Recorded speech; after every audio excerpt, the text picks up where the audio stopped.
You'll enjoy this if you do get involved with one-night stands. Our format is that we have 4 panelists, and each of them are going to have 15 minutes to present their ideas on one-night stands. Now, as you well know, any one of those panelists could keep us here for 5 hours and probably never run out of things to show you that would be interesting and fun for you to use. So 15 minutes is a very short presentation. After the 4 presentations, then we're going to stop and we're going to ask for comments or ideas or questions from you. And we'll try to respond to those as best we can. The one that's going to lead off for us is one of the premier people in this field, probably in the United States. Paul Hartman's been calling for something like 36 years. His wife, Fran, and he live in the Washington, D.C. area. He does many, many one-night stands every year. And in addition, has the only album or the only recorded one-night stand that presently is in existence, he tells me. So he has a lot of credentials to begin this session with. So I'd like to introduce to all of you Paul Hartman. Paul? While Paul's getting here, let me mention that we do have a set of sound equipment set up, and we will be using that area down there right in front of us. Your cords may have a problem. And up in here, if he chooses to get anybody up to demonstrate something, why, that area is available and the equipment's there. Good afternoon. Boy, I'm so full of lunch. Wow. That was a big meal, even for me. I'm going to try to tell you in the next 15 minutes what I've learned and stolen and researched and developed in 36 years. I probably do one-night stands differently than anybody else does in the world, except for those fellows or gals whom I've taught over the years how to call and do one-night stands the way I do them. They're the only ones who do them that way. I have basically 2 reasons for doing one-night stands. Or, let's put it a little differently. The purpose of my doing one-night stands, there are 2 of them, 2 basic ones, and they're in this order. First of all, I try to provide fun for the people who attend one-night stands, and this is nothing new to you. My second reason, and almost as important to me as the first, is to replace, in the short span of time that I have at a one-night stand, replace the lousy image that square dancing has among the general population with a more proper image. I'm sure that everyone here has run into not just one person, but hundreds, depending upon how many years you've been at it, who will tell you that they're not interested and don't care for such things as barns, smelly barns, pitchforks, hay farms, hay seeds, the type of thing that is known in grade schools as foul weather activity, when the kids, instead of being able to go outside and run around, are dragged in and forced to square dance, something they despise and something that stays with them. Replace this type of thing with what we all know square dancing is today. Beside trying to dress for the dance, when everybody else shows up in coveralls and dungarees and the old type of plaid shirts and so on, I try to look as presentable as possible. Beside that, I try to destroy the image by not using the terms that the general public associates in their mind with square dancing and the atmosphere of barns and pitchforks and hay and all the other old garbage that they don't like, basically. I do not use any square dance terms when I call a square dance, one-night stand, I should say, except two. I teach how to swing very briefly and how to promenade. And those are the only two terms that I use that we know, as square dance terms. I do not use any Alaman lefts, and I don't replace them with turn the left-hand lady by the left. I don't use anything like that. I find hand turns are difficult for people, and why bother and impose that on them? Besides, the use of Alaman left gets them back to thinking, oh, this is that old stuff that I got in grade school and didn't like. I don't use grand right and lefts. I don't use do-sa-dos or do-si-dos, however you want to call them. I certainly don't get into things like right and left throughs and ladies' chain and wheels and deals and all that. There's no need for it. I find that those callers with whom I've talked about it and who've actually been in classes that I've taught, I find that the reason they were using other terminology or additional terminology is a very simple one. They don't know how to call dances without using that terminology. And when you don't know, you use that which you know. But there's nothing simpler after you've taught, let's say, how to swing and promenade. There isn't anything simpler than to tell the ladies in a static square to go forward and back and do it to the music, and then go forward again and stand in the center back to back. And you can add, if you like, for a little bit of a smile from the people, sunny side out, girls. Men, all you have to do is turn right and walk outside. And some guy will turn left, and the others will push him to the right. And when you meet your partner, you face your partner and give her a swing and promenade. And you've got a whole dance. And you can use that as a singing call or a patter call. And there are an infinite number of such little dances that all you need to use is swing and promenade in terminology that you can have for the asking. There are books on it today. When I started, there weren't. And we went along, developed our own, or imposed on traditional dances that which can be used without getting into all the complications and terminology. There are an infinite number of these. One of the things that I found bothers callers who do one-night stands is, how do you get the people up on their feet to dance? How do you do that? And I don't know how I found out how to do it, but better than 95% of the time, I get better than 95% of the people at any one-night stand up on their feet to dance. And the trick to it is one little word, and that's resistance. You got to resist the temptation to begin. When I start a one-night stand, I direct my attention and my words to the men, and I simply use this type of these type of words. We'd like to have all of the gentlemen here get their lady and bring her up on the floor and form one big circle. And then I keep saying this over and over again. The words that I'm going to tell you now are the words that I use repeatedly while they decide that they're going to get up off their chair and that the guys are going to get rid of some of their resistance. And I say, among other things, there's nothing to it. There's no need for you to know anything about any kind of dancing. Everything we're going to do is going to be explained. This is not a spectator sport. This is a participant's activity.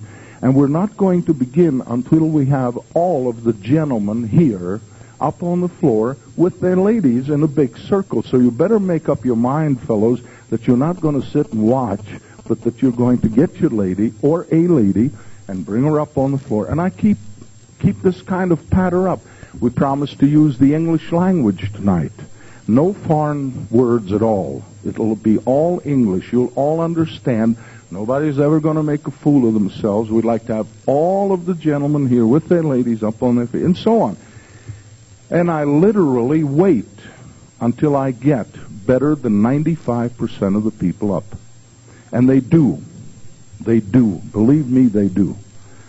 If you just hold out long enough and don't give in to the couple or two or three that are right here and who are eager to go, they got up first, and they say, well, come on, let's go, let's go. And sometimes it works. Why don't you get some of your friends up? They're over there. Get them up and get them going, and so on. If you hold out long enough, you're going to get them up. And if you direct your remarks more to the men, they're the ones who are reluctant, as you know. So that I found works for me. I don't know whether it's going to work for you or not. I find that using old kind of, let's say, scratchy fiddle type of music is what I generally call it. The type of music that the people, non-dancers, associate with the same old aura, the atmosphere of the barn and the pitchfork, and this is the old hayseed type of stuff. I stay away from it like the plague. I use songs that, be they singing calls or patter calls, doesn't matter. I stay usually away from patter call records because most of them are simply the old type. The association is there. I use singing call records for patter calls, and singing call records, of course, for singing calls. And I use the type of song. I don't use the sad songs that we have so much today in square dancing. Oh, my wife left me the other night and helped me make it through the night. And the other day I came home and I found her on the couch with another man. And what I want to know is, should I sell the couch? This type of, it's sad. It's depressing. To me, for all these years, square dancing has always been a vibrant activity, an activity that is that has enjoyment to it, that gives you a lift, and so you've got to use the music for it, I feel. One of the finest one-night stand patter call records that I have, and I use it almost all the time, almost at every one-night stand during the second tip, the second time I try to get them up, is one we heard in the hall, Something About You Baby I Like. Great patter call record. Has a lot of uplifting music. It carries you. I don't use the words to it, God forbid, but I do use it, and it works great, and particularly on the second tip. Incidentally, on the first tip, when I try to get them all up, I don't use any music at all. I just try to get them to get up. And then when they're all up, and I've cajoled them all to get into a circle, and sometimes I'll throw in, girls, if you don't have a guy who's going to dance, you get yourself one and bring him up on the floor. Then the second tip, of course, when I ask them to come up again, then I'll put that record on, and boy, it has a drive to it. One thing about getting people up, frequently you'll find groups where there are more women than men. And women will want to dance together to get in the fun, and that creates a lot of confusion. And I try to avoid that as much as possible. I suggest that the ladies take turns dancing with the fellows. And if you really get down to it and I get really pressured, I simply tell the ladies to square up in their own square, but don't confuse the square where there are equal number of men and women. It's a touchy situation, but I find that they enjoy themselves more by dancing, having four people of the same sex joined by four other people in pairs of the opposite sex than if you got the same sex in the same group. Am I over my time? 3 minutes. Okay, good. This gets very difficult when you work with young people because you find the girls will want to dance with the girls even though there might be more boys, and if you permit that to happen, it will continue all the time. They will not. Then once you let it happen, they will not pair off with boys. So, and the same applies in many instances to adults. Well, as Jack said, I could spend 5 hours talking to you about one-night stands. So let me close by simply saying I get not a lot, but I get a number of people out of one-night stands into classes because I persuade them that it is something different than they thought it was. And quite some time ago, I wrote an article entitled Modern Square Dancing is Different. And it tells people at the one-night stand level what we have in square dancing. And there have been a lot of requests for it from all over the world, and I had it reprinted, and I brought a few copies here, and I hand them out during the dance. And in the back you'll find there's a blank space where I've put my credentials. You can do the same with yours if you want a copy. I brought a few along. I don't think I have enough to go around, but you're certainly welcome to have it if you like. And if we don't have enough to go around, give me your address. I'll mail you a copy. And you can just substitute, when you have it reprinted, substitute the little bit about me by simply over-pasting something that you've typed about yourself. Give me your name, address, and so on, and hand them out at one-night stands, and hopefully people get into classes. Thank you.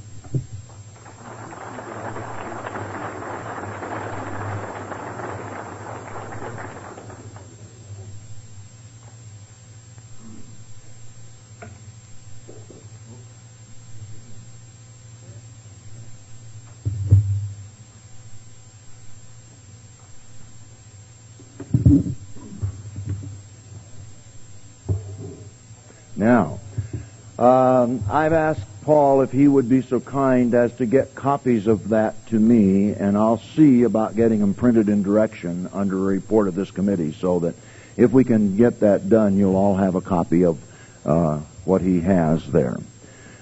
Next, I'd like to introduce to everybody Earl Johnson.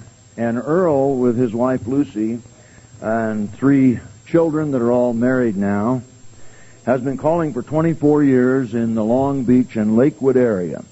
20 years now he's been a full-time caller, making his living at that, and he calls for a great number of different kinds of organizations for one-night stands, including places like a sheriff's posse, a police academy, the Elks Club, the American Legion, Parents Without Partners, Lions Club, Shriners, and on and on. He does a lot of these each year. So another perspective, Earl Johnson. Earl? Where did Earl go? I got him on the wrong side.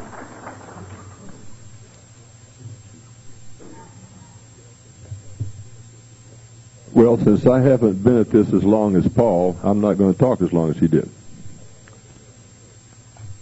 I don't have that much to say. To me, on the one-night stands, I like to try to give an indication of what square dancing is all about, should those people want to get into square dancing.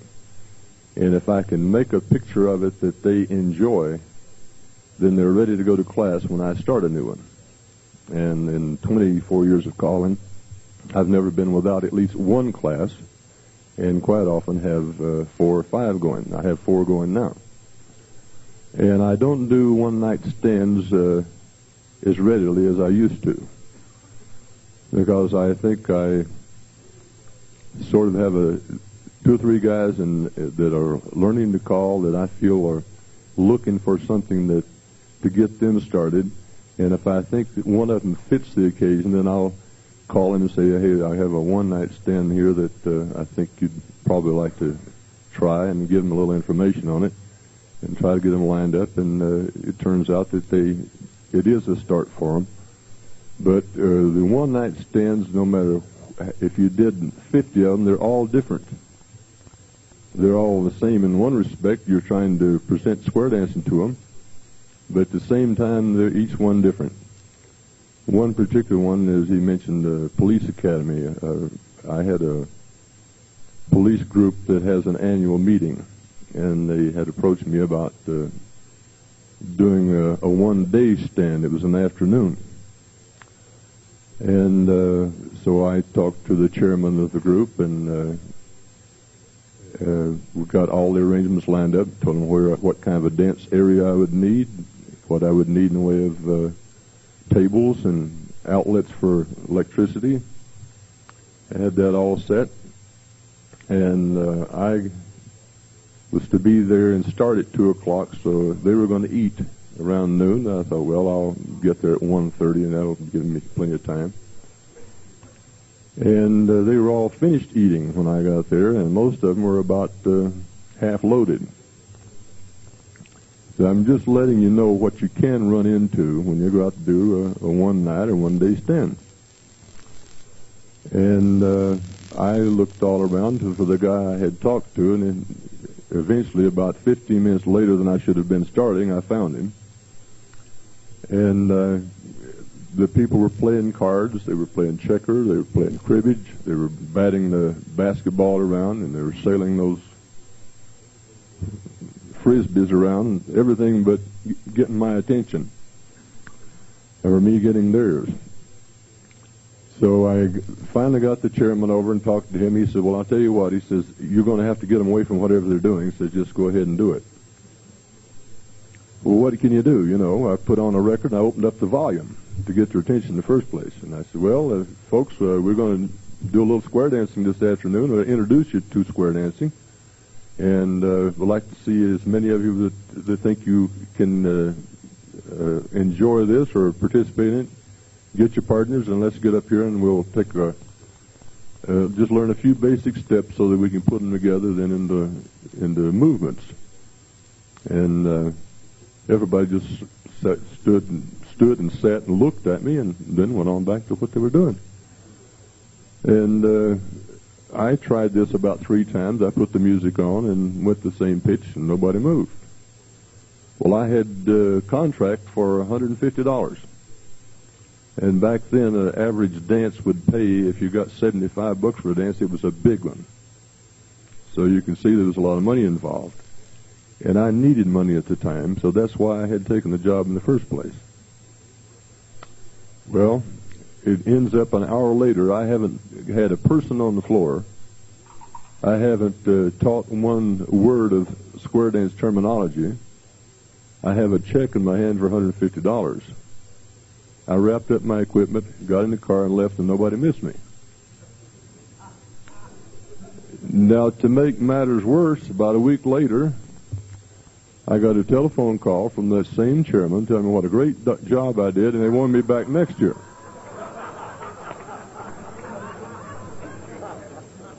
So it depends on the way you want to go. I happen to be a conscientious type, and that don't sit with me. It was a lousy job from the word go. So I turned him down. Happened to be busy the next year. I wouldn't be able to do it. But then I've gone to churches and schools where if people do have all their faculties and their senses collected, you can get them on the floor and you can have a ball with them. And I usually do this by going sort of reverse of what Paul said he did. Assuming that they are going to be interested in square dancing, I find that get them in a big circle, as many as there's enough to make a large circle. You teach a left allemande. Just say, turn to the one on your left, gents. Girls, he's on your right. Join a left forearm and do an arm turn. We'll call that a left allemande. Now face your partner.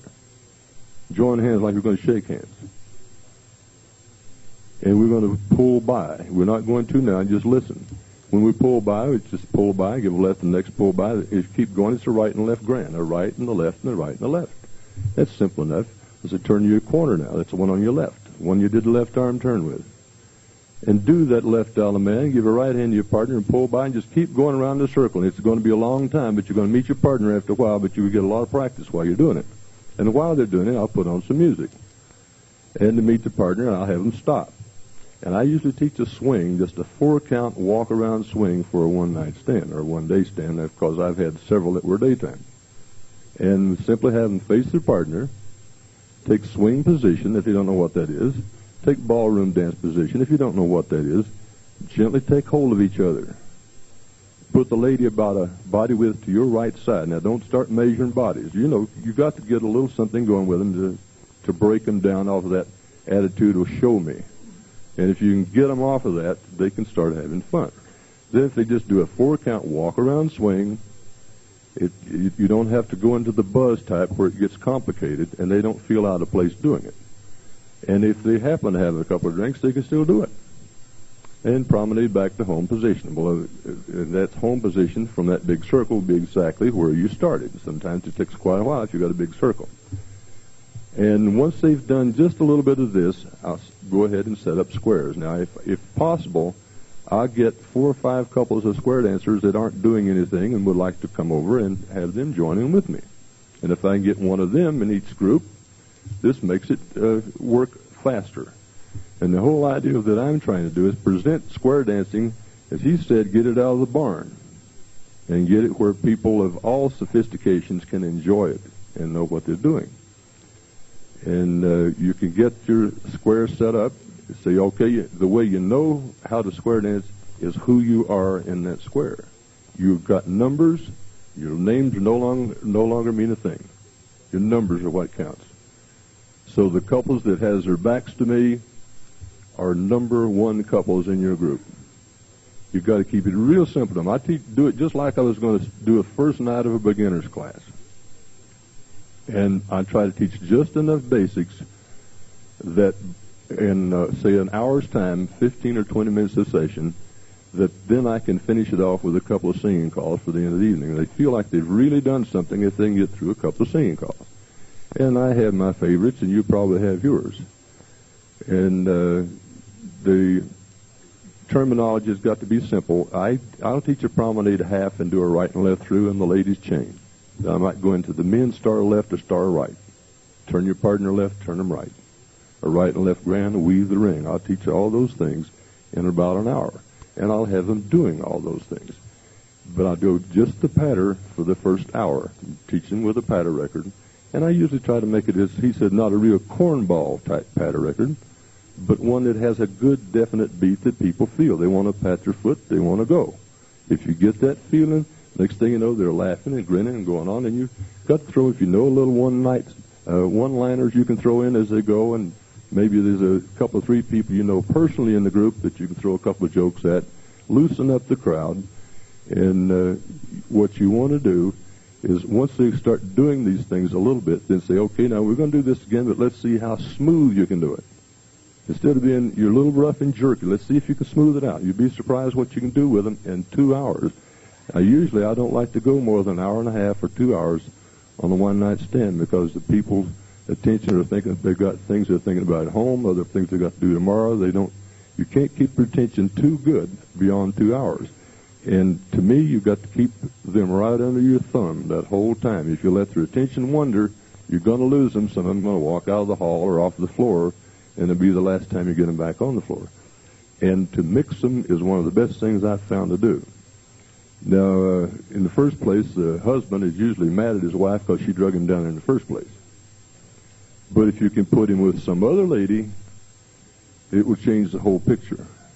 And they can't fuss and argue with each other. But I've actually seen them almost get into a fight. Because, no, that wasn't the way he said do it. Yes, it was. No, it wasn't. This is the type of thing to do. But if they're with a stranger, they don't do this. And after you get them together, people have a habit of working, going home, sitting down, and they get in a rut, watching TV. They're not used to being around groups of people. And to get them out into a large group where they're actually going to touch them, it's a big thing for them. And you got to realize that it is a big thing. Well, very much like he was talking about the kids. They don't want to touch each other. They don't want to have nothing to do with each other. Well, grown-ups are very much the same way at first. But once they realize that nothing happens when they take a new lady's hand or a new gent's hand. Nothing happens except, hey, it's kind of nice to be able to associate and touch other people. And within an hour and a half, 2 hours' time, you can really have them. I have them introduce themselves to the person they're with. I give them a stranger right off the bat so that they have to break down a little bit and get acquainted. Have them introduce themselves to each other. Maybe even later on find out what occupations or walks of life we've got. By just asking the question, hey, how many carpenters do we have? How many electricians? Do we have any doctors, any nurses? And people start to show interest in that. Hey, there's people in this besides us, you know. And, of course, there's a lot of people that have their idea of what square dancing's about before they ever come down. And they only come down because somebody had been bugging them for maybe 3 weeks to go. I like to get the word out for a group that I'm going to be doing a one-night stand for by getting in, setting up a meeting, if possible, with the person that's handling it. Find out what kind of people it is, what kind of organization it is. And you get a little information inside your head that keeps coming out as you work with them, as you go along. And it helps if you can act like you know what they're doing and what their purpose is, and what you're doing is going to fit in with their group later on. And I've had elf groups, others that have actually formed square dance clubs later, just off of one-night stands that we did before that time for their club to start. And if you can make them realize that they have enough people already in the organization, they don't have to go out to the public to get help. They've got the people, they've got the hall. If you can present square dancing in a favorable manner, they've got everything they need right there to start a club. And this club is going today that I've started as long as 15 years ago, just that way. And these people that have their own ideas of what square dancing is about, sometimes they think you come down with hobnail boots on, in all kinds of ways. I've had ladies with heels that high come down to get in the square dance, you know. Well, you have to spend a few minutes saying, well, now, we know you didn't know how to dress today for square dancing, and when you look at the way I'm dressed, it probably looks funny to you. But you'll find if you get into square dancing, this is the way you dress, and you can actually really enjoy dressing that way once you find out, get into square dancing and find out what it's all about.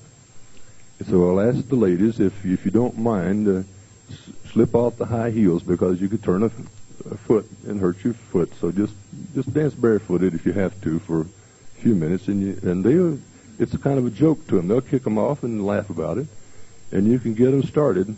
But there's always those the ones that didn't want to get in there will come to me and say, hey, this was a lot more fun than we ever thought it was going to be. So you have to use your own ideas when you get out with different groups. Like in a big city, it's a little different than a smaller city. That is different from a country town. And you have to know what you're getting into, set it up ahead of time so you know the type of people you're going to work with, and then what kind of program you want to use when you get there. I usually try to finish, as I said, with a couple of little simple singing calls. Old Pine Tree I used to use a lot. There's an old-time tune that was in the square dance world like 30 years ago, Old Pine Tree. Some of the simple tunes that people know just because was a good one, that people could hum along with the tune. And they like that kind of thing because they can join right in with it. Now, if there's any questions later on that I can answer that you have in mind, I'll be glad to do it. Thank you.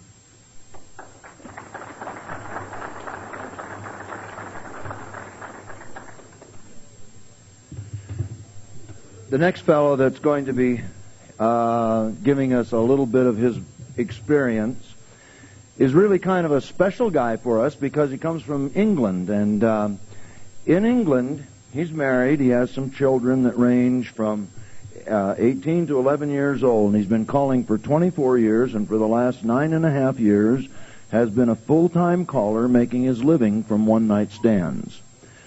So he calls 2 nights a week for other square dance clubs and this kind of thing. Has been in CALLERLAB before. And it's a great pleasure to introduce to all of you Pete Skiffins. Pete?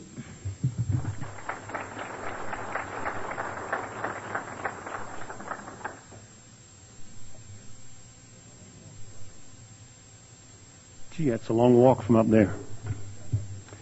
Well, like Paul, what can I tell you in 15 minutes? In order to earn your living at one-night stands, it's very easy to bore yourself sick by doing the same 5 dumb moves every night. So the way I approach it is to use any of, what have we got now? Near enough 4,000 moves? Whatever we feel like doing. So from the word go, you realize that I'm on a different kick altogether to the other 2 guys. Also, I'm the only one out of the 4 of us that I know that's observed one of the others doing a one-night stand. I won't comment one way or the other. It was an experience that I was pleased to have seen, because this is something you should all do. hook onto the coattails of anybody who's doing a one-night stand and go along and see what he does. Even if you only pick up one grain of something new, that's one grain you didn't have before, and therefore it was well worth doing. Okay, what is the object of a one-night stand? Well, the way I look at it is very simple. It's to provide an evening of enjoyment with friendly contact with people. And it's another thing that I go by a long way is they book me to do a square dance. So a square dance is what they're going to get. And they're going to understand that it's a square dance. And they're also going to understand that this type of figures that I'm going to present and they're going to use is what they can expect in a club if they ever get into club, which we hope they do. While we're thinking about getting them from a one-night stand into club situation, I don't actively set out to convert anybody, because after all said and done, maybe I'm working for a tennis club or a police cadet school or whatever, and that's their thing. Just once a year, they want to let their hair down and do a square dance, so they've employed some guy to do it, and that's it. There ain't no way you're going to convert them into square dancing, I don't think. But now and again, one or two will come along and say, where can we get into a club? These are the people that you want to work on, not the bulk. These people that are interested are told by me, well, square dancing in clubs is a little different, and maybe you ought to think about a few more one-night stands first. So we fit them out with a list of one-night stands that I'm doing and other callers that I can recommend to go to so they get the feeling of square dancing proper. Maybe these people will turn up at various one-night stands and come up and say, I asked you about 6 months ago about going into a club, and you kind of put me off, told me to go to one-night stands. I think I'm ready for it now. I know it all. That's, you know. So at that point, sure, put your name in my book. I have what I call a friendship book, and they put their name in there, and then I just close the book and forget it. The next time I see them, they come up and they're pretty well steamed up. You didn't write to us, you know, you didn't tell us. Didn't I? Oh, did you put your name in the book? Yeah. Oh. Well, look in the book, quick. But I've got the book with the same title on both sides. So I opened up the second side and their name isn't in it. Gosh, something must have gone wrong. Okay, but at this point, they're pretty keen. They're chasing me. I'm not chasing them. So we'll then feed them into a local club. Be very careful which local club do you pick. Drop-offs. Really, a lot of this is due to the technique of the caller who's teaching them. One caller can really grab somebody's their way of thinking, and another caller can really blow their mind and put them out of it. No way, you don't want to get into it all. So be very careful who you push them to. Don't have this jealous thing that I grabbed you and you're going to be mine forever and you must never go anywhere else. Nobody else will steal you. They've come into the square dance movement, and that's where we want them to stay as long as we can keep them there. It's very, very important to do that. So there's no pressure to convert them at all into square dancing. From my point, it's from their side alone. When they do come to class, they've proved their keenness already because they've chased you around. They also have done a minimum of 3 one-night stands. I make sure it's a minimum of 3 one-night stands.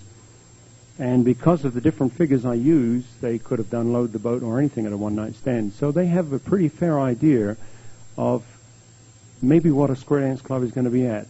I hate this feeling of presenting a one-night stand that just consists of dos-to-dos and swings and circle lefts, etc. My apologies, Paul. These people do come up to you and say, I know it all, and now is my time, I want to get into square dancing. They go to the local club, they sit there, and the guy's calling God knows what, and they think, oh, gee, I don't really want to get into this. So prepare them. I don't mean blow their mind. I mean prepare them that there are other figures other than do-si-do and swing. The other thing that you will find, that type of person has a very quick learning rate. They will learn very quickly. Their retention is not too good, but their learning rate is very quick. Providing you apply that, when you get them into class, you can teach them APD from the word go, and you have no problems with them. They come as good square dancers, and they stay with you for a long time.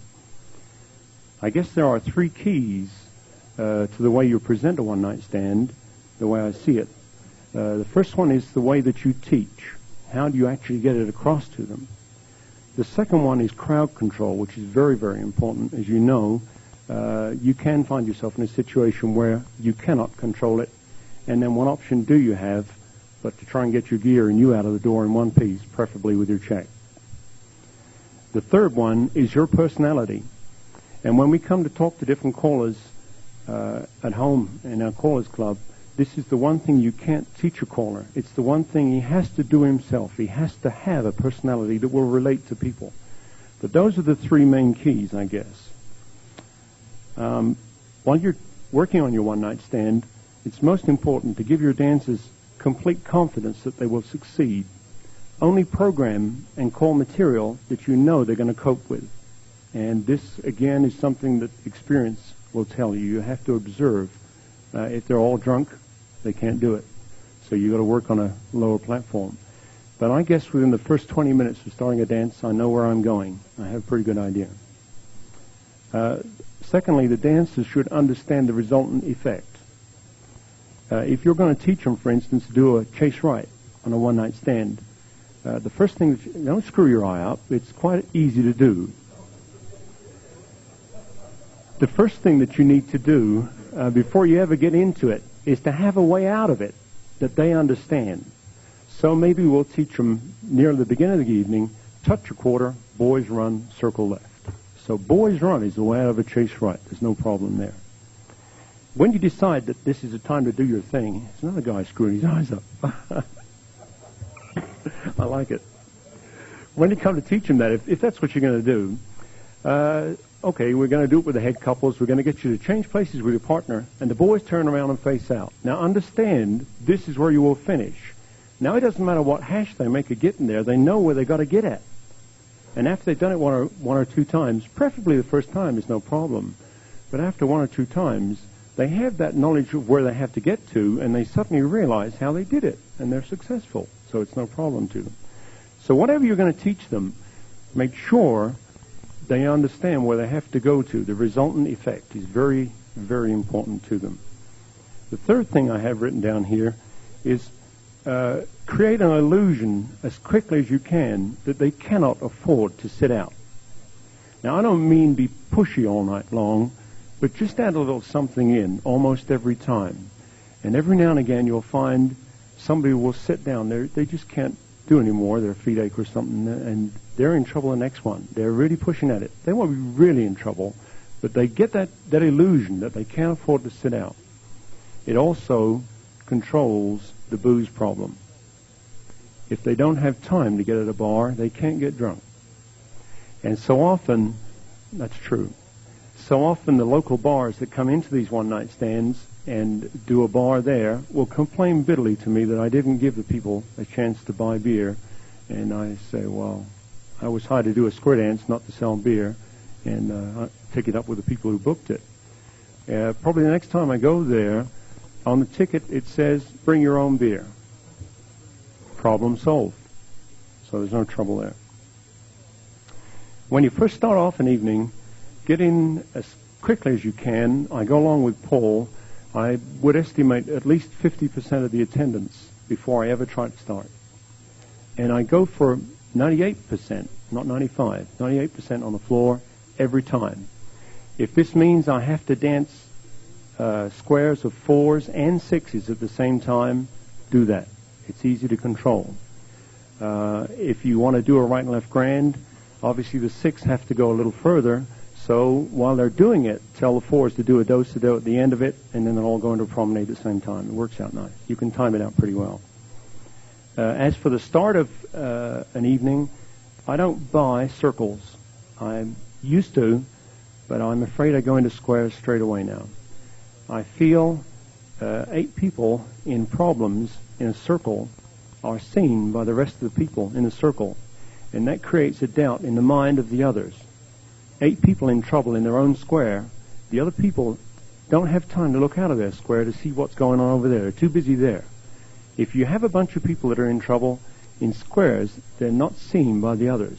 And next time you get them on the floor, mix the people, put the troublesome ones all over the place, and those that can do it will help them through it. So from that point of view, I don't buy circles at all anymore. I think squares or 6 couple squares as quick as you can.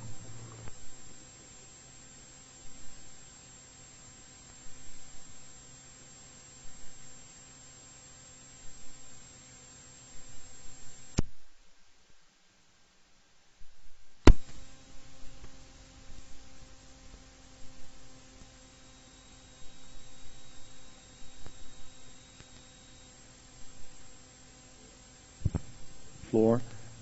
Personally, providing your music has an uplift in it, then it'll take them on the floor straight away anyway. Okay. When you're actually working, remember the fun and friendship. It's very important. Don't get too serious at it, gang. It really isn't worth it. But you can get into a whole bunch of stuff, and you can take them way through the level of maybe your class. Okay, they won't do the whole of mainstream, but they can go through quite a bit of stuff. Providing you have thought where you want to get them to, and you've taken a logical progression to get there. If this group you've been through 1 or 2 times, and you're beginning to worry, what do I do with them this time to give them something different? And maybe your answer is spin, chain the gears, or something like that. Then you're going to start off by touch a half, which gives them that concept of actually moving halfway around each other. You're then going to go through progressing with other stuff, of course. You're then going to go through swing throughs, spin the top, spin chain throughs. It's a logical progression, and they will accept it all the way down the line. And you are observing as you go along when you've pushed them too much, or when you're about to push them too much. That's even better. Don't, because you've decided to do spin chain the gears, push it to that extent. If there's trouble, back off, obviously. But anything you want to get at, a logical progression along the line, works much easier for you. Maybe some of you guys have problems with non-square dancers because they don't understand the terminology, or you can't get them to do exactly what you want them to do. Maybe how many people have trouble when they do a ladies' chain with a courtesy turn? How many people don't do a ladies' chain on a one-night stand? Oh, there's more people there. Okay. Well, use phrases. Again, these phrases are personal to you. What I can say and get away with, you can't necessarily do that, and vice versa. Okay? So, maybe we've got a lady chain we're going to work on, and we get the head ladies to join right hands and pull each other by. There's no problem so far. Now, the next problem is which hand, and how do you make sure that it's the left hand that's joined? Okay, join left hands. Look him in the eye. So you've got to make sure that girl doesn't get around the other side of him or anything. Look him in the eye. If you don't like what you're looking at, close your eyes. Now that makes them look. Because do I like what I'm looking at or don't I? You know?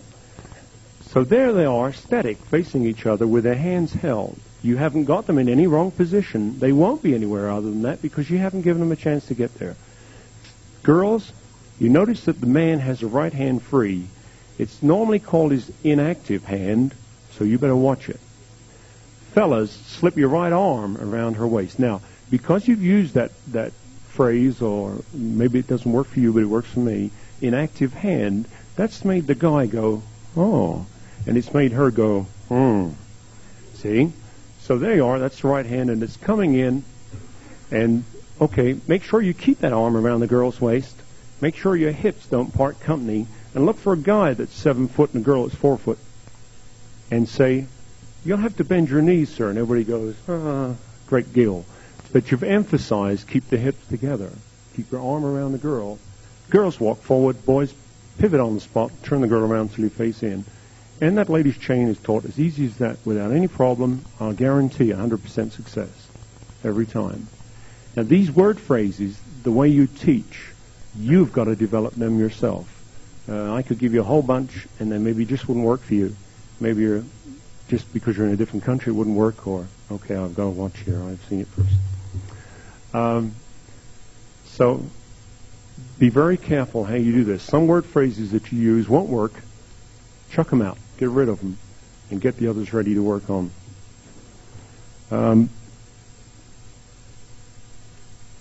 Well, you know, there's a whole lot of stuff I could really go through here. Another one that I use quite often is a grand slide. Now, I would no way attempt a grand square on a one-night stand, but a grand slide is no problem because they retain the same facing direction all the time, and therefore it's much easier. If you don't know what it is, you'll have to go look it up. Again, this is one that I would use in the evening when the dancers are beginning to tire, and I want that clock to go around a little faster, but I want to keep them busy. And you would put them in squares. Sides face your partner. Okay, we're kind of ready, set up to go. Sides, have a look around the square, memorize everybody in it. Now go sit down. Teach the heads their bit, put the sides back up, teach their bit. And although you've spent quite a time teaching it, nobody's had a long time to get tired about it. They put the whole thing together, they've sat looking at it, and they've decided that no way it's going to work for them, but you've given them this confidence that they can't go wrong. You really emphasize they can't go wrong, and they won't. They'll just drift straight through it. So whenever you get into this type of teaching, you must have word phrases that work for you, and you must know where you're going to go. And don't be afraid of those moves that are not actually what we call very basic moves. Just venture a little and see where you can go. Okay, I'll leave it at that.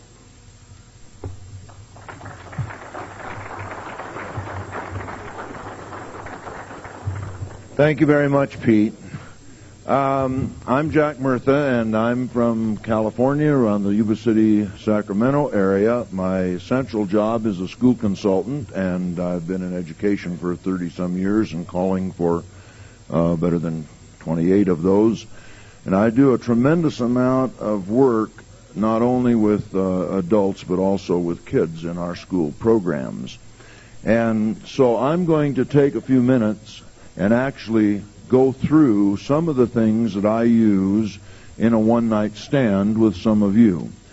And then I want to explain to you that there are maybe 4 different kinds of one-night stands any of us could get involved in, and we'll talk a little about that.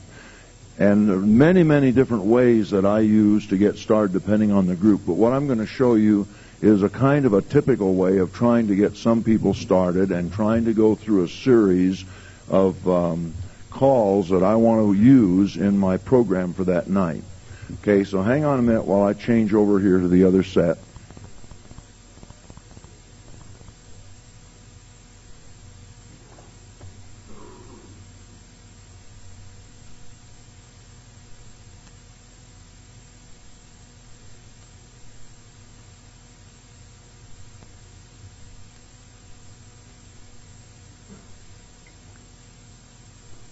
Now, let's assume that all of you guys, for purposes of making this easy, have come because you want to be here.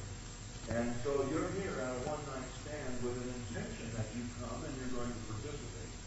But you're still not real sure you want to get involved. So I'm going to ask just a few people to help me get started. And I'd like to have a few couples come up into the center section there, a few over there, a few over here. It doesn't take many, but some of you, come on. Be brave and help me be the starters, okay? So we get a few people, doesn't take a lot, but if you come on over here, can we get a couple more couples to come down here? Sure. Come on. Couple couples here.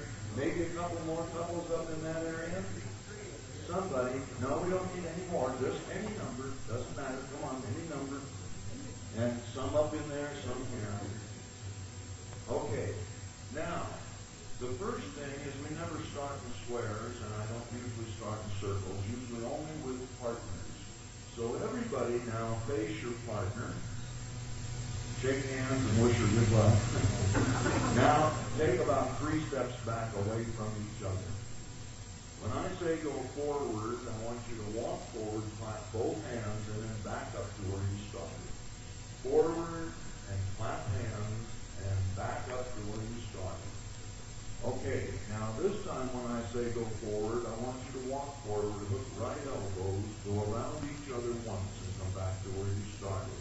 Ready? Go forward, hook right elbows, once around, come back to where you started. This time go forward, hook left elbows, once around, and get back to where you started. All right. Now I have a lot of different music I use to start, and this usually isn't what I I like something real peppy, and I like something with the old traditional flavor. Everybody go forward up to the middle and back. Forward again with the right elbow, once around that curly toe. Now back on the left elbow, all the way around the elbow. Now I'm going to abbreviate some of this. This time I want you to walk forward, past right shoulders, walk around each other, and back to where you started. Ready? Go. Past right shoulders, back up to where you started. That's called a do-sa-do. Here we go. Now walk forward, do-sa-do, all the way around. Everybody forward up to the middle and come on back. Forward again with the right elbow, once around you go. Come back by the left elbow, the other way around. Go forward, down, do-sa-do, and around you go all the way around. Now, I'm going to get all you guys to help me. You know these things, and they've been watching us. I want each of you to go out in the audience and get a different partner. We're going to teach them the same things. Everybody go get another partner.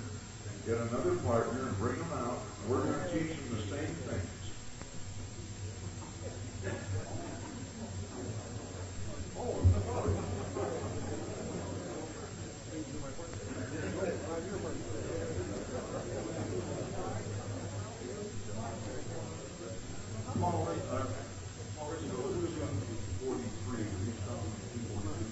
Alright, now I'm going to see how well all of you have observed while you were watching us.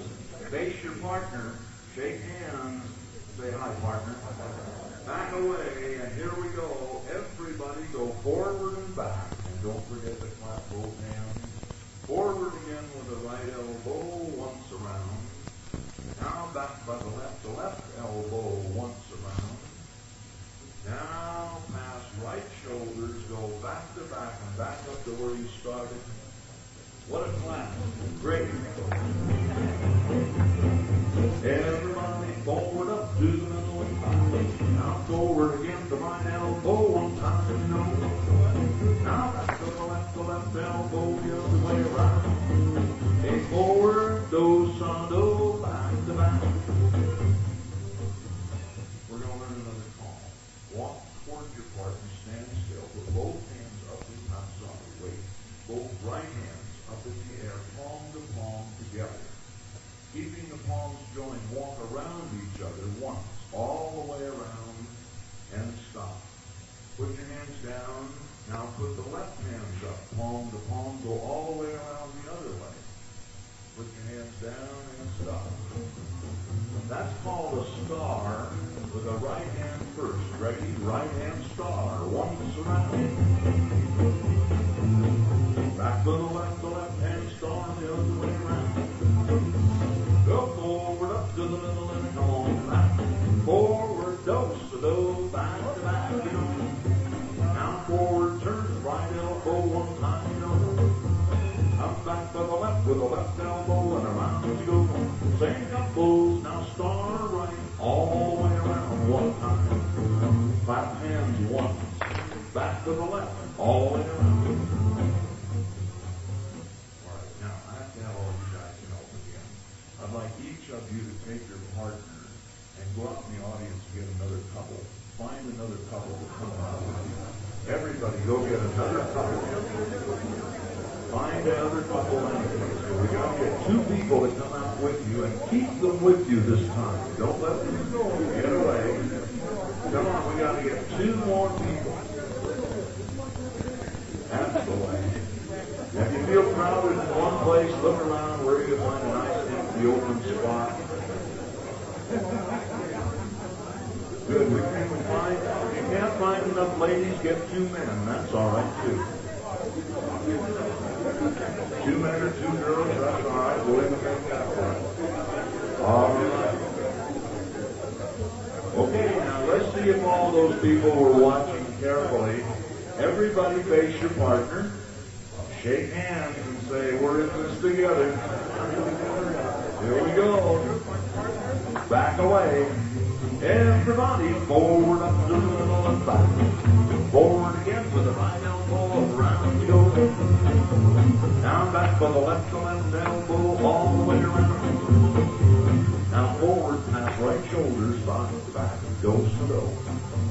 Put your right hands up in the air with the palms together. Go all the way around. One time. Now back to the left. The left hand star. Go the other way around. Stop right there. You did that great. Now, with the couple that brought you out here, those two couples face each other and make a little circle. Just a little circle of two couples. All right? Find two couples. And you can be any place you want, but two couples together. We're going to add another call now. This one's circle to the left, and it means just that. Just move around to the left. Here we go. Now circle left. Circle to the left and around. Go. Circle to the right. Go the other way around that big old ring. Just the two girls go into the middle and back.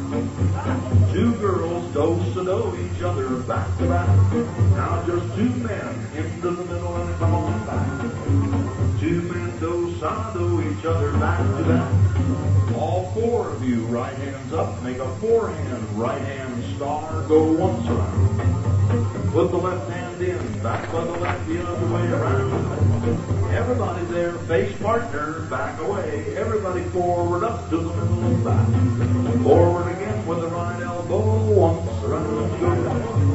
Now back with the left elbow, the other way around, one time. All join hands, circle left, make a right hand star, once around, back out, just the girls into the middle and come on back. Girls do-sa-do in the middle, back to back, now just the girls, a right hand up and star right, back out, and just the boys go into the middle and come right back. Now do-sa-do in the middle, back to back, and just the boys, right hand up and star right, one time to go. Back out, make a ring and circle left, and stop.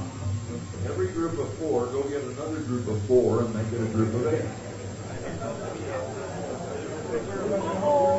Now, if you don't have enough, that's all right. Look around. Just anybody, here's 4 looking for 4.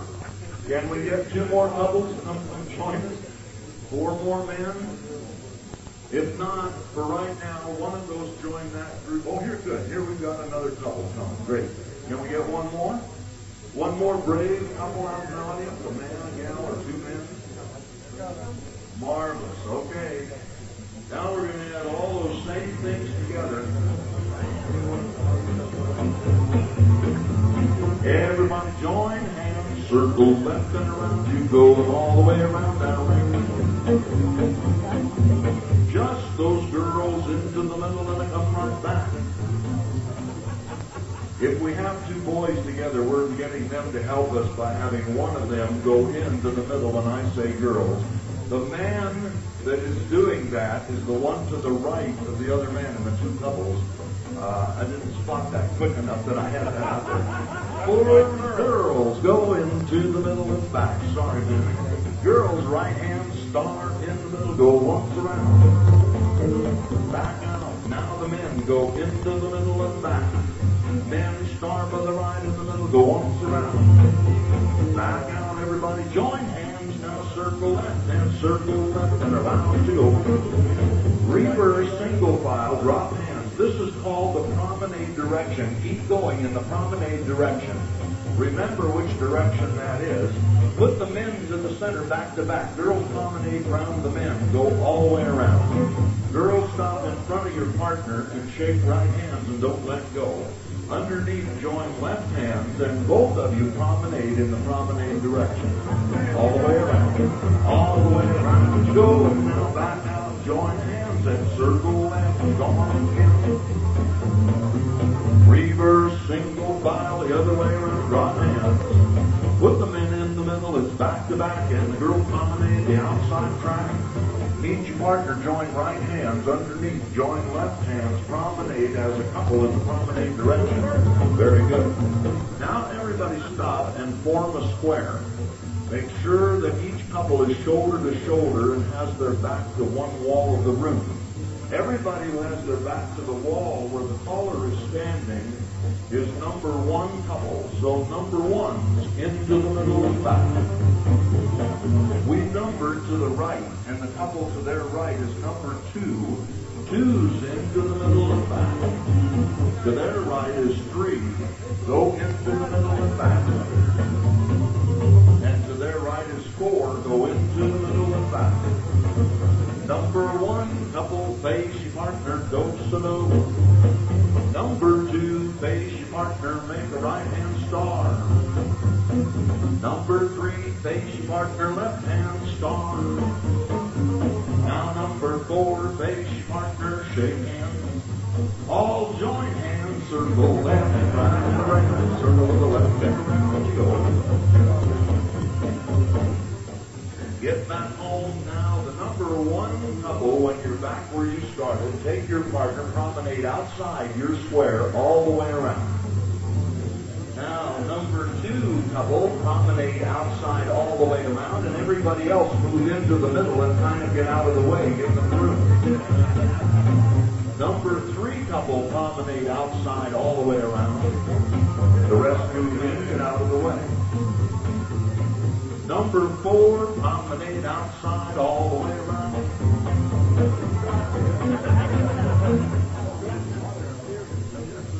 All right, now we can take, and even if we have 5, 6, 7 couples in a group, if I don't have even squares, I'll put the extra couples in, and we won't use numbers. We'll just say 1 couple start, and then the next couple, okay?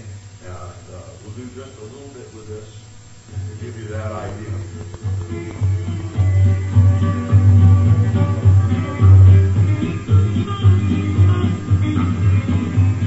Number 1, you promenade outside all the way around. Now when you go home, you know. Well, number 2, promenade, go walking that old land all the way till you get on home again. All the girls walk into the middle and come on back. Boys into the middle and come on back. Take partner, promenade your partner there all the way home. Get back home, and when you're there, it's number 2, ready to go promenade outside all the way around. Number 3, promenade, go round for me. All right, well, that's a little bit of an illustration. Thank you all for helping us so much.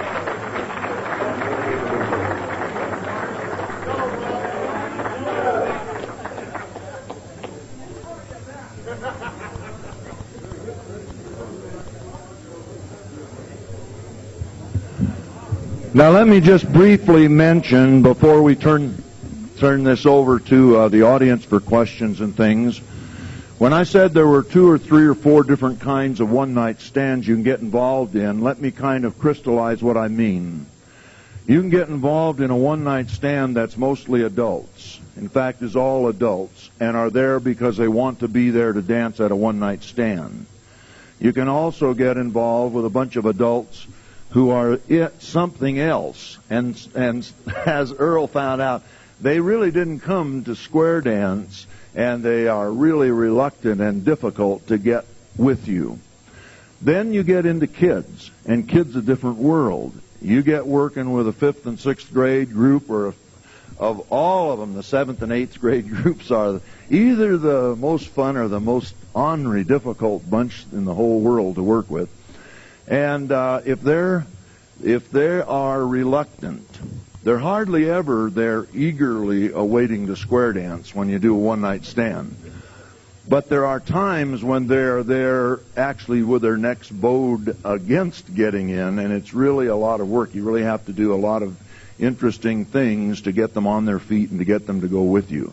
If they're at least neutral and will accept you so you can get started, then you get them on your feet and you can go into a lot of interesting things. But there's a big difference between working with a group of people, most of whom are there because they want to be there and want to participate with you, and a group of people who all of a sudden you've got responsibility for getting dancing, but they really don't want to be there for the square dancing, and they don't want to get involved with you.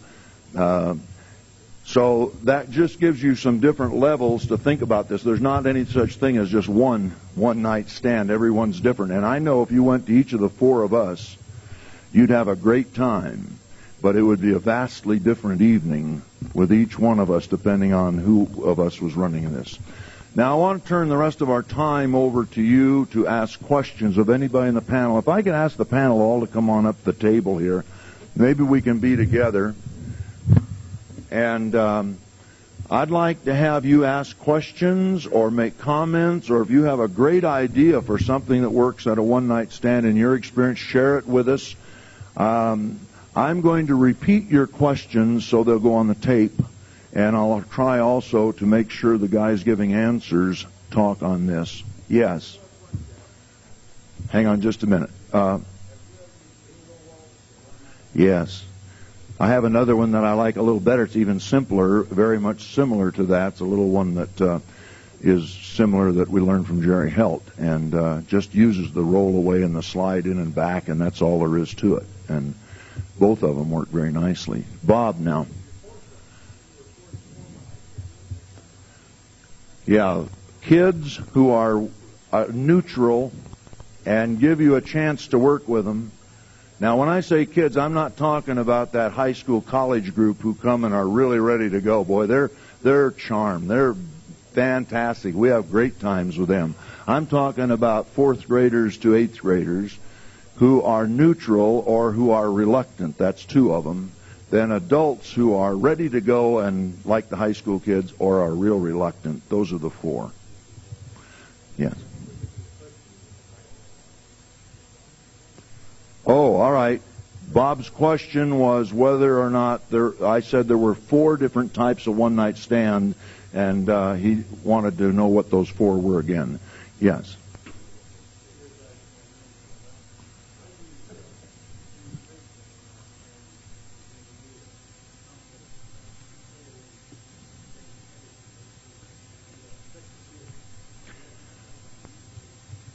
He's talking about using a Virginia reel during an evening's program. I find of all the things people request of me when I go to a one-night stand, that the Virginia reel is the top of the list. That I often don't do it because I don't want to take that time to teach those who don't know it, but it's the top of the list.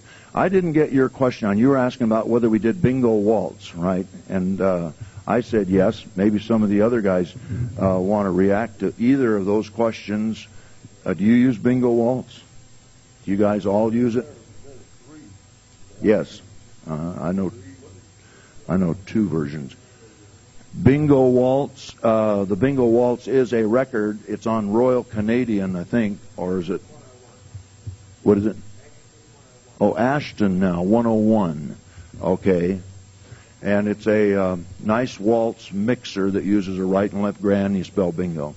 The other question was the idea of the Virginia reel. Do you guys get involved with the Virginia reel? 3 say no, that they don't get involved with it.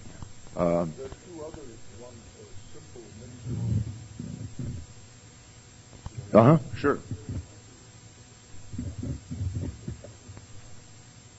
There are 2 others that I use that are just as easy, or if you like, just as difficult as the bingo waltz. One of them is an old dance, but it's so much fun to do and so easy to teach, and it's called the patty cake polka. But the music is the key here, and a lot of people think that they can only do the patty cake polka to one particular piece of music. You can do it to any regular singing call square dance record. And the third one that I use is the GKW mixer. It's on an old Sets in Order record. And the GKW, incidentally, stands for, they had done so many mixers and ran out of names, and it stands for God Knows What Mixer. Bob Osgood will be. I asked Bob Osgood once for what that stood for and for what the pieces of music were on the record, and he couldn't remember. Okay, I'm going to start that side and work this way. Okay.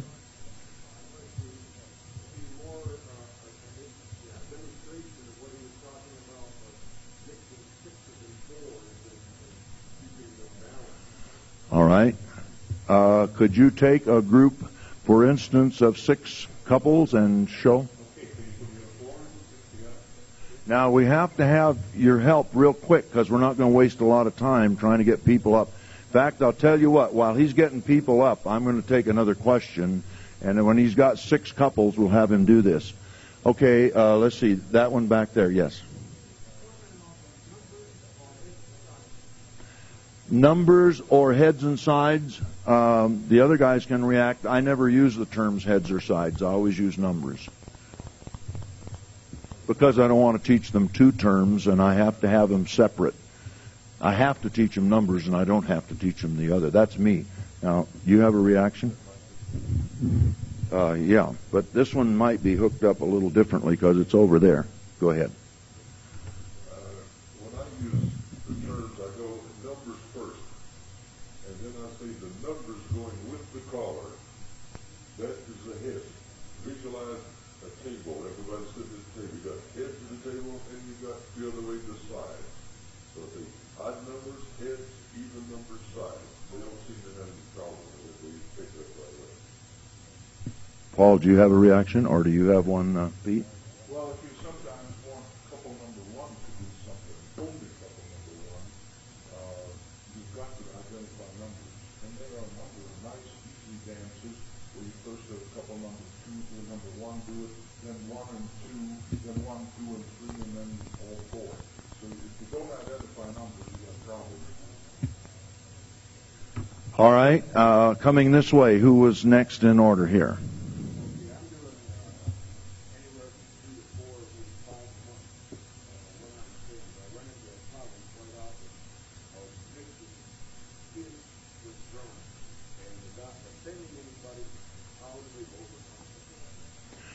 Can you specifically identify what the problem is you're running into? Now, wait a minute. His question was he runs several one-night stands and he's having trouble mixing adults and children and wants an answer. What's the specific problem?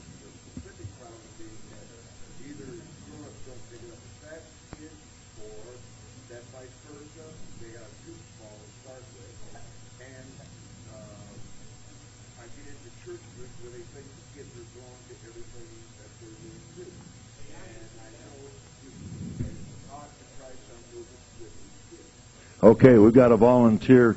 Oh, one of you guys? All right, well, wait a minute. You have to come to a microphone, okay? Give him a mic there so that he can answer that.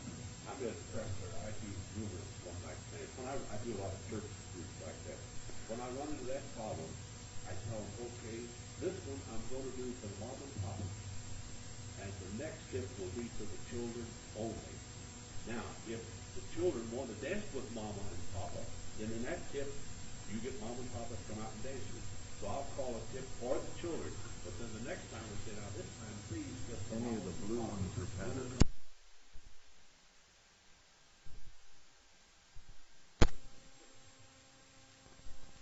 Okay, anybody else on the panel want to react to that question? I think we're all set up with our square, so let's take a minute. And the topic we're doing here is showing how you can put 6 in one group, 4 in another, and can balance that out. All right, go ahead. This is Pete Skiffins again. Obviously, maybe change the problem to keep it down right way through and not have that problem. The only time you're going to get a problem with your timing is if you're going to a promenade or a right-left train where 6 is going to take longer than 4. Okay? So, really with a little bit of information to be expected as you go along, what you're going to say to them when you set it up. Remember, when we do a right-left train, 6 is going to take longer. If you just get to do it, I'll be calling you those when they get in their right-left train, but you won't be there, so you don't have to do it. And you all get the promenade at the right time. Likewise, when you get to the end of the promenade, you'll find that you're home before they are, so you can have a swing and they don't get home. Okay? It's quite simple. And this will apply to a lot of things. Okay? Miss Bounty, a partner, Danny Coulter's too. They do an elemental left. Jump back to right or left frame, 4 or 6 hands. 6 keeps going. 4 is when you meet your partner. Do it do-so-do.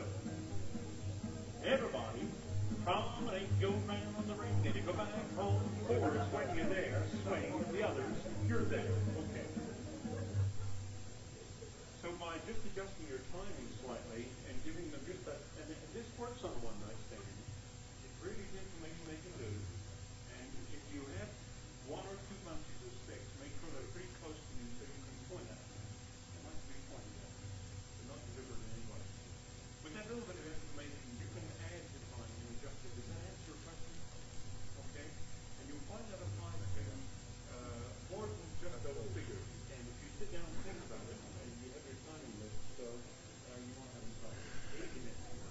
All right. Hey, wait a minute. Don't move. Stay there for just a minute. Okay.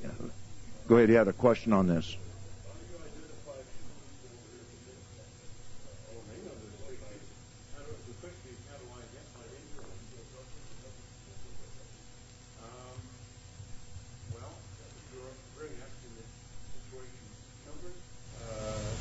Go on this because, well, you could want to fix. You have 18 sides, you check the same thing from 18 sides, so you would work on that way to get the situation.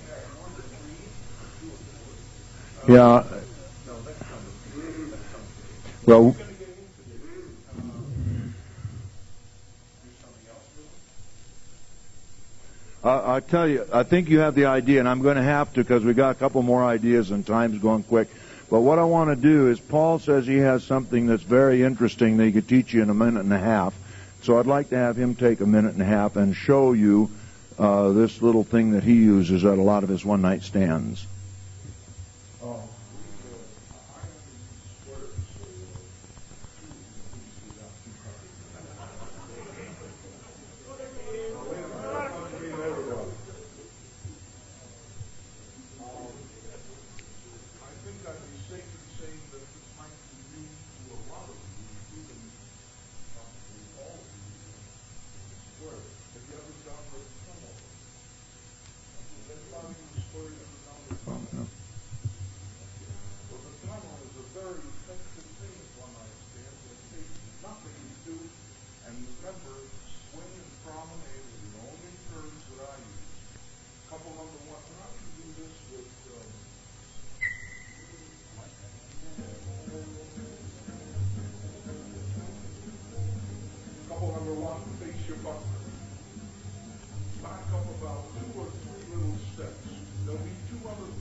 Thank you very much, Paul. Thank you for coming out and helping us. All right, I had another question working this way still. Here.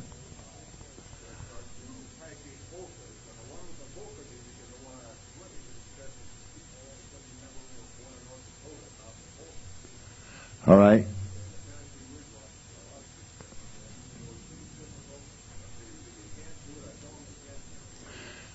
You're doing the Tennessee Wigwam to that record. Okay, he says there's two patty cake polka records, and the one with the polka music gets a great response, and he also likes the Tennessee Wigwam. Okay?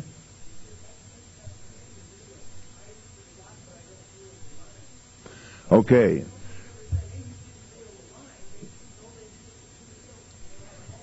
Okay, and the Virginia reel is possible to do without reeling the line. Okay, did I miss you when I went over? Okay.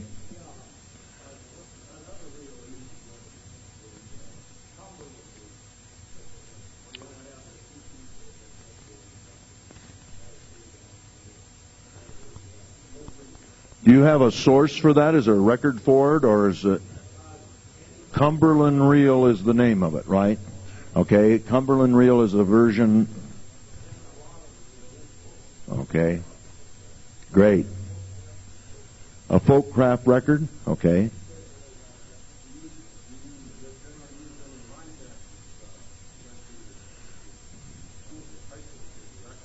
Now, when you say line dances, are you thinking of the no partner variations like Amos, Moses, and Popcorn? I'm sure that that's another kind of dance that goes over very, very well.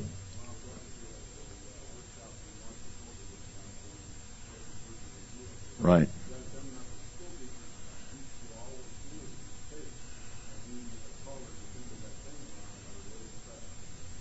That's great. Well, thank you very much. Okay, I'm going to move on down this way, and then I'll come back. So.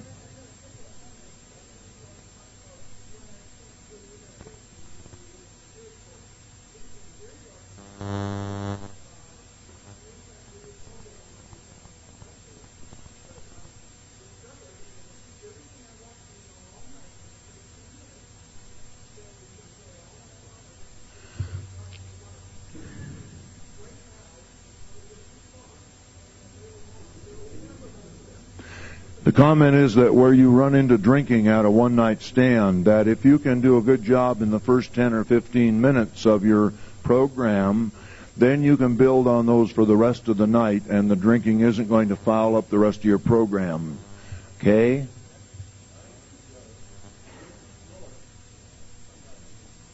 All right.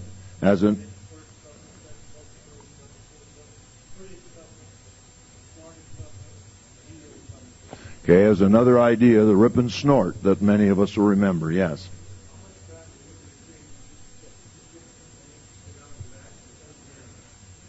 Okay, do you want to react to that, Paul or Pete?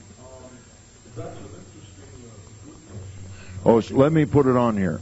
The question was, how much time do we allow between each tip?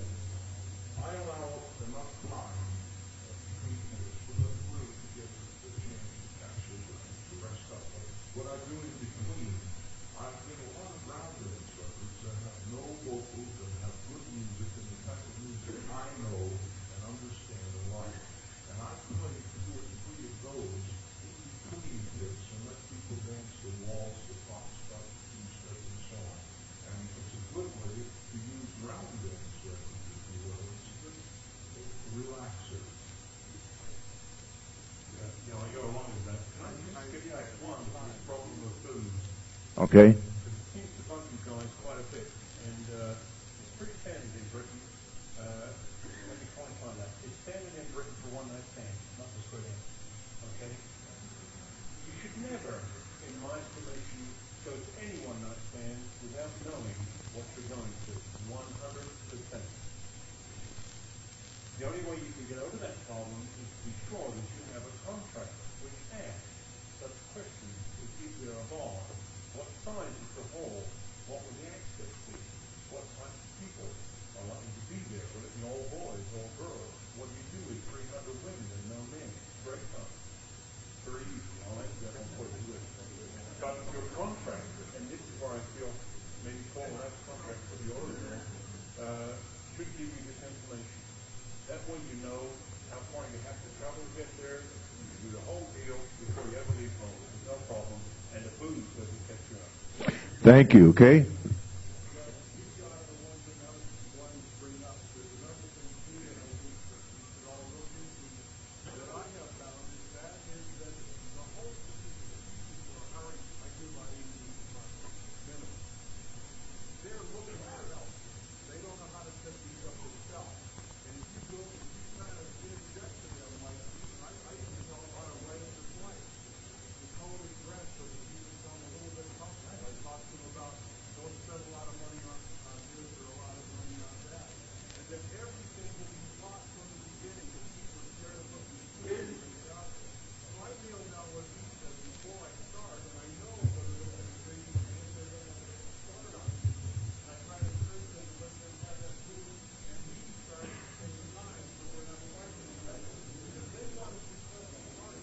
Okay.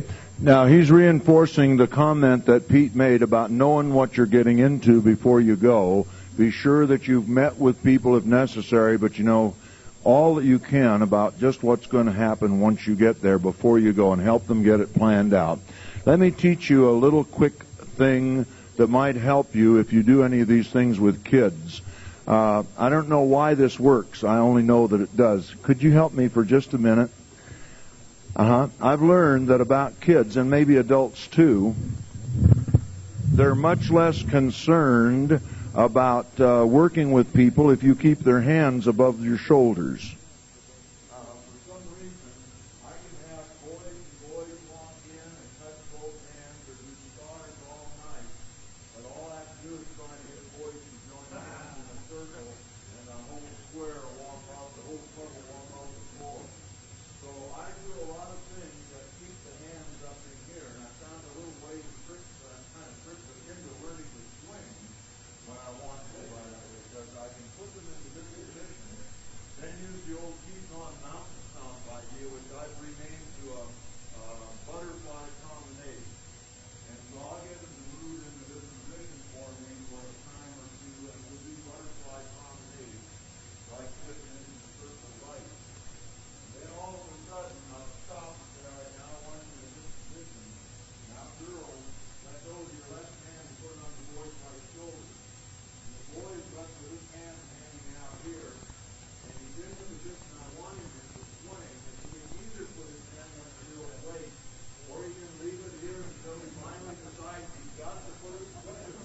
By the time we've done that 3 or 4 times, swing then no longer is a problem for most of the rest of the evening. But it's one of the most difficult things with a bunch of reluctant kids to get them to do off the bat. And this is a help. Okay, now we've got a couple more comments, and I've got exactly 2 minutes, and then I have to cut us off. So let's let Paul react first, and then we'll pick up these and come on back. There's a round of questions